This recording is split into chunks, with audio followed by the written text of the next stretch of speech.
간단한 질문도 좀 드리려는데요. 이번에 어제 발표된 이 윤석열 전 일본부 내각 인선에 위원장님께서 추천하신 인사가 안 들어갔다는 이야기가 좀 있어서 어떻게 보시는지 좋습니다.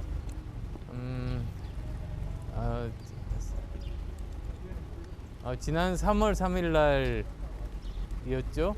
그러니까 다시 말씀드릴게요. 지난 3월 3일 날 야권 후보 단일화를 하면서 공동으로 정권을 교체하고 공동으로 정권을 인수하고 공동으로 정권을 운영하겠다고 그렇게 대국민 약속을 했습니다. 그리고 제가 인수위원장을 맡게 된 이유도 이제 함께 새 정부의 그 청사진을 제대로 그려가는 것이 첫 단추가 중요하듯이 아주 중요한 일이기 때문에 제가 그 일을 지금 맡아서 열심히 지금 그림을 그리고 있는 겁니다. 그리고 또 거기에 적합한, 그러니까 그 청사진을 제대로 실행에 옮길 만한 능력 있는 분들을 또 추천도 해드렸습니다.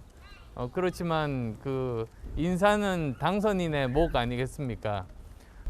제가 나름대로 생각하는 가장 중요한 인사 기준은 해당 분야에 대한 전문성이 있고 또 도덕성이 있고 그리고 또 개혁 의지가 있고 그리고 또 그것을 이룰 만한 리더십이 있는 사람이어야 합니다.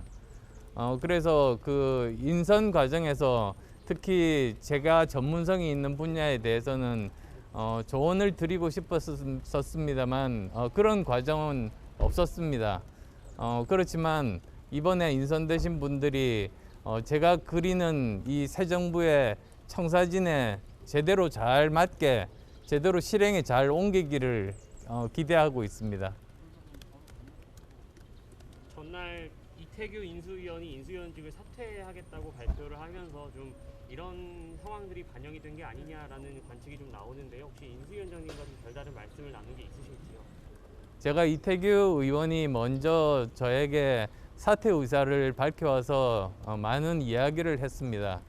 그런데 이태규 의원이 이 많은 대선 과정에서 그리고 또 후보 단일화 과정에서 그리고 또 인수위원회를 하면서 여러 가지 어려움이나 또는 여러 가지 힘든 점들이 많았던 것 같습니다. 그래서 이런 부분들에 대해서 이제 본인이 감당하기가 힘들다는 그런 뜻을 저한테 전해 온 겁니다. 말씀 중에 좀 이태규 의원이 힘든 점이 많았다라면서 그걸 좀 견디기 어려웠던 것 같다라고 하셨는데 좀 어떤 것들이 있었는지 말씀해 주실 수 있을까요? 그건 뭐 어떤 개인적인 이야기니까 그건 또 제가 말씀드릴 내용은 아니라고 생각합니다. 이태규 의원의 복귀 가능성에 대해서는 좀 어떻게 보실까요?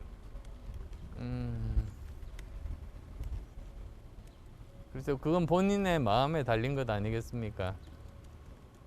위원장님께서 이태규 의원 복귀를 좀 설득하시거나 할 계획은 있으실까요? 제가 처음 의사를 밝혔을 때 여러 가지 이 과정에서의 어려움 그리고 또 중압감에 대해서 저한테 이야기를 했고 저 나름대로 설득을 했습니다만 이제 본인이 워낙에 의지가 굳었습니다.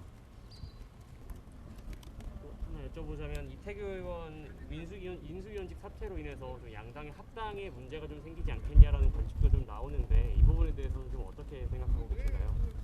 합당은 지금 저 당의 사무총장을 포함해서 당직자들에게 사실은 맡겨놓은 상태입니다.